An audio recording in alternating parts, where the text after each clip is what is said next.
Hello everyone, स्वागत है आप सभी का हमारे यूट्यूब चैनल अंबिकापुर बॉटनिस्ट में। और आज हम एक नया टॉपिक जिम्नोस्पर्म लेकर के आए हैं आपके बीच। ये थर्ड सेमेस्टर बॉटनी DSC का यूनिट 3 है और यूनिट 2 तक का जो हमारा सिलेबस है वो हम कंप्लीट कर चुके हैं। तो आप सब टेस्ट के लिए रेडी रहिएगा। नेक्स्ट जब भी ऑफलाइन क्लासेस जब भी जुड़ेंगी तो उसके दौरान हम टेस्ट आपका लेंगे। जिम्नोस्पर्म के हम इसमें जो जनरल कैरेक्टर्स हैं और उसके एनाटॉमी और लाइफ हिस्ट्री के बारे में अध्ययन करेंगे। इसमें जिम्नोस्पर्म जो हैं उन्हें नेकेड सीडेड वास्कुलर प्लांट्स कहा जाता है, यानी कि ऐसे प्लांट्स जिनमें कि जाइलम फ्लोएम आदि टिश्यूज़ पाए जाते हैं, उनका सिस्टम पाया जाता है वास्कुलर सिस्टम के रूप में। और इनके जो सीड होते हैं उनके बाहर में सीड कवर नहीं पाया जाता है, यानी कि इनके सीड जो हैं वो नेकेड किस्म के होते हैं। यह टेरिडोफाइट्स और एंजियोस टेरिडोफाइट्स से थोड़े से उन्नत प्रकार के होते हैं, जबकि एंजियोस्पर्म से थोड़े कम डेवलप्ड माने गए हैं। और ये टेरिडोफाइट्स और एंजियोस्पर्म के बीच के जो ब्रिज के रूप में ब्रिज वाले पौधों के रूप में जाने जाते हैं। इनका जो मॉर्फोलॉजी है उसको अगर हम देखें और हैबिटेट को देखें तो जिम्नोस्पर्म का जो नाम है वो जिम्नोस नेकेड और स्पर्मा सीड से मिल करके बना है, जो कि ग्रीक शब्द है। इनका जो पूरे विश्व में 88 जेनेरा और 1000 स्पीसीज़ इनके पाए जाते हैं। ये ज़्यादातर एवरग्रीन ट्रीज़ के रूप में और श्रब्स के रूप में पाए जाते हैं।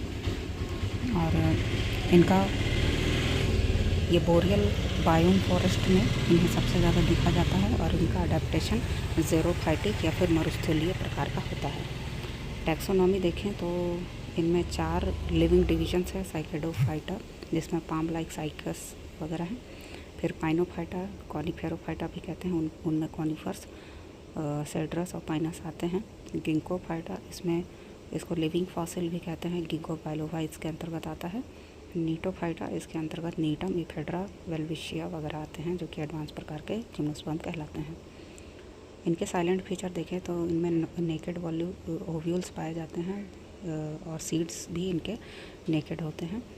ये एक्चुअली में मेगा स्पोरोफिल आफ्टर फर्टिलाइजेशन के होते हैं और इनमें ओवरी वॉल नहीं होती है और इस तरीके से इनमें ट्रू फ्रूट्स भी कभी नहीं बनते हैं। और इनका जो स्पोरोफाइट है वो डोमिनेंट प्रकार का होता है और स्पोरोफाइटिक जनरेशन इनकी 2n डाइप्लॉइड किस्म की वो पूरे लाइफ स्पैन के दौरान सबसे ज़्यादा डोमिनेंट होती है।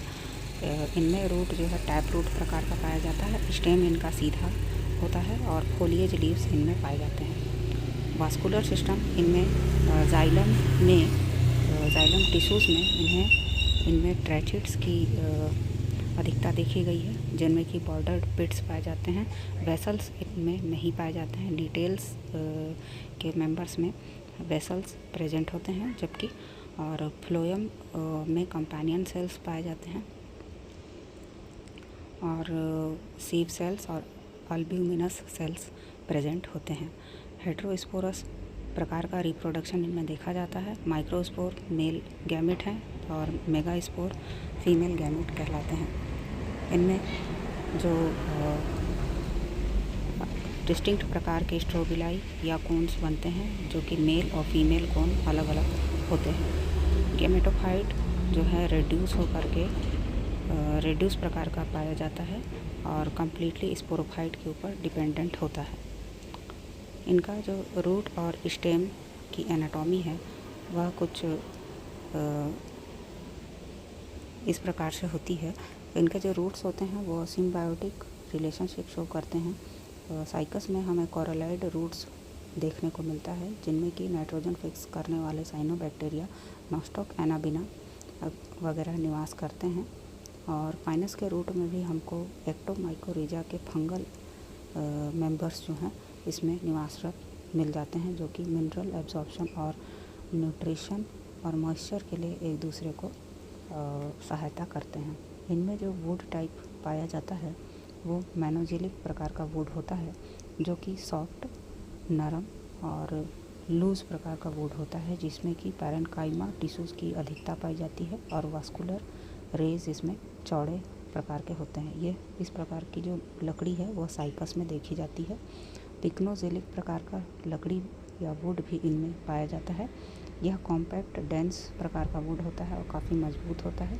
इनमें पैरेन्काइमा कम होते हैं, जबकि नैरो प्रकार के रेज इनमें पाए जाते हैं। इस प्रकार की लकड़ी आपको पाइनस में देखने को मिलती है। नीडल लाइक लीफ इनमें एनाटॉमी लीफ की पाई जाती है, जो कि यह बताता है कि यह मरुस्थलीय रूप से अडेप्टेशन प्राप्त पौधे हैं। इनमें जो लीफ है उसके बाहरी आवरण में हमें हैवी क्यूटिकल की एक लेयर मिलती है एपिडर्मिस के ऊपर में, और यह जो लेयर है इसके नीचे में हमें स्क्लेरेन्काइमा के टिश्यूज़ का बना हाइपोडर्मिस मिलता है, जैसा कि आप इस फिगर में देख सकते हैं।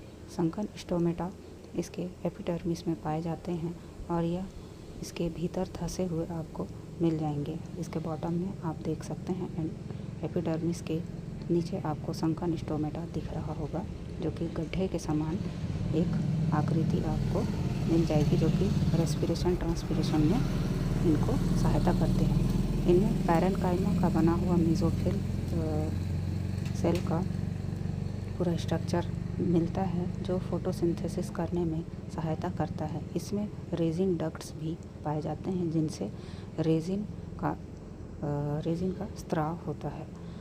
ट्रांसफ्यूजन टिश्यूज़ भी इनमें पाए जाते हैं, जो कि वास्कुलर बंडल के चारों तरफ उपस्थित होते हैं और एंडोडर्मिस के भीतर यह उपस्थित होकर न्यूट्रिशन और वाटर के ट्रांसपोर्ट में सहायता करते हैं। इनका जो ओव्यूल का एनाटॉमी है कुछ इस प्रकार से होता है। इनका ओव्यूल ऑर्थोट्रोपस प्रकार का पाया जाता है और यूनिटैग्मिक या सिंगल इंटेगुमेंट वाला भी होता है, जिसमें कि पॉलिनेशन या परागण वायु या विंड के द्वारा देखा गया है। इंटेगुमेंट लेयर 3 लेयर का पाया जा सकता है कुछ मेंबर्स में। आउटर लेयर जो होता है वह मोटा होता है, जिसे सार्कोटेस्टा कहा जाता है। मिडल का लेयर जो इंटेगुमेंट का होगा वह मजबूत होगा और पथरीला होगा, इसे स्क्लेरोटेस्टा कहा जाता है। और भीतर का जो इंटेगुमेंट का लेयर होगा वह मांसल होता है। पॉलन चैम्बर इसमें जो आप देखेंगे, जिसके अंदर की पॉलन ग्रेन्स डेवलप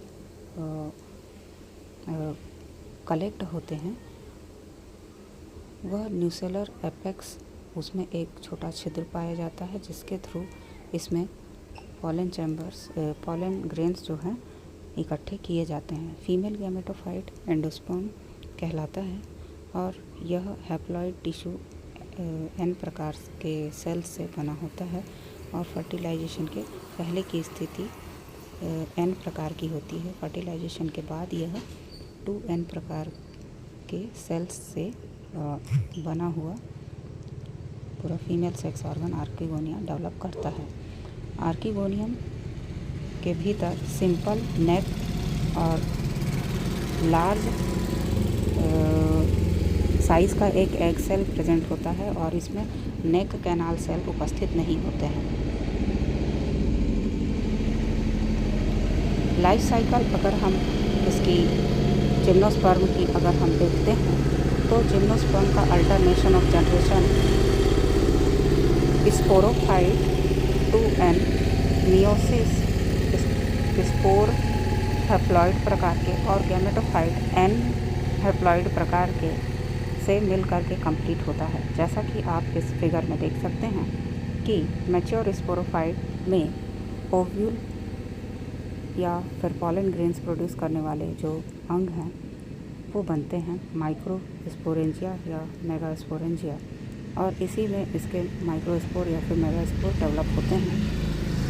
माइक्रोस्पोरेंजियम से जो स्पोर्स बनते हैं वह मेल प्रकार के होते हैं और जो मेगास्पोरेंजियम में जो स्पोर्स बनते हैं वो फीमेल प्रकार के होते हैं। इस प्रकार से इनमें आफ्टर पॉलिनेशन और फर्टिलाइजेशन जो कि विंड के द्वारा होता है, माइक्रोपाइल के थ्रू जब ये पॉलन चैम्बर पर पॉलन ग्रेन्स एंटर कर जाते हैं, फर्टिलाइजेशन की क्रिया कंप्लीट होती है और फिर एक नए जायगोट का बनना शुरू होता है जो कि 2n प्रकार का गैमेटोफाइट होता है। कोन फॉर्मेशन, इसमें रिप्रोडक्टिव जो प्रोसेस है उसमें सबसे पहला स्टेज होता है कोन। इनका स्पोरोफाइट है जो कि गैमेटोफाइट पूरे प्लांट के ऊपर डिपेंडेंट होता है। 2 तरीके के कोन्स बनते हैं, एक होते हैं मेल और दूसरा होता है फीमेल। मेल माइक्रोस्पोरेंजिएट कहलाता है, फीमेल मेगास्पोरेंजिएट स्ट्रोबिलाई कहलाता है। पॉलिनेशन विंड के द्वारा होता है जिसके through pollen grains female strobili से मेल स्ट्रोबिलाई से फीमेल स्ट्रोबिलाई तक ट्रैवल करते हैं और फीमेल स्ट्रोबिलाई में माइक्रोपाइल नामक छिद्र के द्वारा ओव्यूल के अंदर प्रवेश करते हैं। यहाँ प्रवेश करने के बाद पॉलन ट्यूब्स ग्रो करने लगते हैं और इनमें जो न्यूक्सेलस होता है वह मेल गैमेट को आर्किगोनियम तक पहुँचाता है।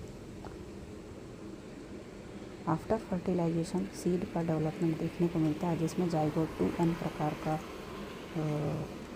आफ्टर फर्टिलाइजेशन प्रोड्यूस्ड जाइगोट जो हमें मिलता है वही आगे चलकर एम्ब्रियो बनाता है और यह एम्ब्रियो बाद में नेकेड सीड जो कि हैप्लॉइड प्रकार का होगा और एंडोस्पर्म से न्यूट्रिशन प्राप्त करेगा के रूप में डेवलप होता है। जिम्नोस्पर्म के जो प्रमुख ऑर्डर्स हैं वो साइकेडेल्स, कॉनिफरेल्स और नीटेल्स हैं। साइकेडेल्स अनब्रांच्ड और खजूर की तरह दिखने वाले पेड़ होते हैं जिम्नोस्पर्म के और यह इनमें कंपाउंड लीव्स पाए जाते हैं। डायोसियस या 2 प्रकार के कोन्स देखने को मिलते हैं। मोटाइल या सिलिएटेड प्रकार के स्पर्मेटोजॉइड्स या फिर फीमेल गैमेट्स देखने को मिलते हैं और इनका जो वुड होता है वो मैनोजिलिक प्रकार का पाया जाता है। साइकस इसका उदाहरण है। कॉनिफरेल्स जो होते हैं उनमें ब्रांच्ड ट्रीज पाए जाते हैं। इनकी जो पत्तियां हैं वो नीडल लाइक या सुई के समान होती हैं और स्केल लाइक फोलिएज भी इनमें पाए जाते हैं। पिक्नोजिलिक प्रकार का वुड इनमें पाया जाता है जिनमें कि रेजिन डक्ट्स प्रेजेंट होते हैं। इनके स्पर्म्स जो होते हैं नॉन मोटाइल होते हैं यानी सिफोनोगैमी इनमें देखी जाती है और इनके जो वुड्स होते हैं वो लकड़ी के समान होते हैं। एग्जाम्पल इनका पाइनस है। नीटेल्स सबसे एडवांस प्रकार का जिम्नोस्पर्म है जो कि एंजियोस्पर्म से काफ़ी मिलते जुलते कैरेक्टर शो करते हैं। इनमें ट्रू जाइलम वेसल्स प्रेजेंट होते हैं, कंपाउंड स्ट्रोबिलाई भी प्रेजेंट होता है और इनमें आर्किगोनिया नहीं पाया जाता है। नीटम और वेल्शिया इसके एग्जाम्पल्स हैं। तुलनात्मक अगर हम जिम्नोस्पर्म और एंजियोस्पर्म को देखें तो कुछ इस प्रकार से होगा। ओव्यूल और सीड प्रोडक्शन जिम्नोस्पर्म जो जिनमें ओव्यूल्स प्रेजेंट होते हैं पर वो नेकेड प्रकार के होते हैं और ओपन प्रकार के होते हैं, इसमें फ्रूट्स नहीं पाए जाते। एंजियोस्पर्म में ओव्यूल के चारों तरफ आपको रिवॉल्व मिलेगा मगर इसमें फ्रूट्स प्रेजेंट होंगे। जाइलम के एलिमेंट्स में ट्रेचिड्स होते हैं जबकि वेसल्स नहीं होते हैं। नीटेल्स में जबकि पाए जाते हैं, जबकि एंजियोस्पर्म में आपको जो ट्रेचिड्स हैं और वेसल्स वगैरह हैं वो सभी कुछ अबंडेंट रूप में पाए जाते हैं। फ्लोएम एलिमेंट्स अगर देखें जिम्नोस्पर्म में तो उसमें सीव सेल्स प्रेजेंट होते हैं जबकि कंपेनियन सेल्स एब्सेंट होते हैं। एंजियोस्पर्म में वही सीव ट्यूब्स वगैरह सभी कुछ प्रेजेंट होते हैं। फीमेल एंडोस्पर्म जिम्नोस्पर्म का देखें तो हैप्लॉइड प्रकार का होता है जिसमें कि प्रायर से फर्टिलाइजेशन के पहले ये हैप्लॉइड प्रकार का होता है। एंजियोस्पर्म में यह जो फीमेल एंडोस्पर्म है वह आफ्टर फर्टिलाइजेशन ट्रिप्लॉइड हो जाता है और फर्टिलाइजेशन से पहले यह डबल फर्टिलाइज्ड किया जा चुका होता है। देन या यूँ कह सकते हैं कि इसमें डबल फर्टिलाइजेशन की क्रिया होती है जिससे कि एक बार फर्टिलाइजेशन होने पर 2n प्रकार का जाइगोट बनता है। देन वो उसमें जो न्यूक्सेलस सेल्स हैं उनके साथ फर्टिलाइजेशन के फलस्वरूप इसमें ट्रिपलेट 3n वाले जाइगोट का निर्माण होता है। जिम्नोस्पर्म के जो सेक्स ऑर्गन या फ्लावर्स होते हैं वो कोन्स या स्ट्रोबिलाई कहलाते हैं और आर्किगोनिया इनमें प्रेजेंट होता है, अलग से वो विभेदित होता है। जबकि एंजियोस्पर्म में ट्रू फ्लावर्स प्रेजेंट होते हैं, आर्किगोनिया इनमें बिल्कुल भी नहीं पाए जाते हैं। अब इसी के साथ यह टॉपिक मैं वाइंड अप करती हूँ और क्वेश्चंस और क्वेरीज़ के लिए आप सभी को मैं वेलकम करती हूँ। आप कमेंट सेक्शन पे अपने क्वेश्चंस और क्वेरीज ज़रूर लिखिए और नोट्स इत्यादि आप लोग बनाते चलिए। पीपीटी में सब कुछ इंक्लूड करना पॉसिबल नहीं है, फिर भी जो इम्पोर्टेंट टॉपिक्स हैं मैंने इंक्लूड कर दिए हैं और आप उन टॉपिक्स को लेकर के अपनी राइटिंग स्किल इन्हांस करते हुए अपने नोट्स को और अच्छा बना करके लिखते जाइए। आपके टेस्ट और एग्जामिनेशंस के लिहाज से वो आपके लिए हेल्पफुल होंगे। पूरे वीडियो को ध्यानपूर्वक सुनने के लिए आप सभी को थैंक यू और प्लीज़ लाइक कर दीजिएगा वीडियो को, सब्सक्राइब और शेयर कर दीजिएगा चैनल को और अपने मित्रों को भी इसके बारे में ज़रूर बताइएगा। नेक्स्ट वीडियो तक के लिए आपसे फिर मिलेंगे, तब तक के लिए गुड बाय।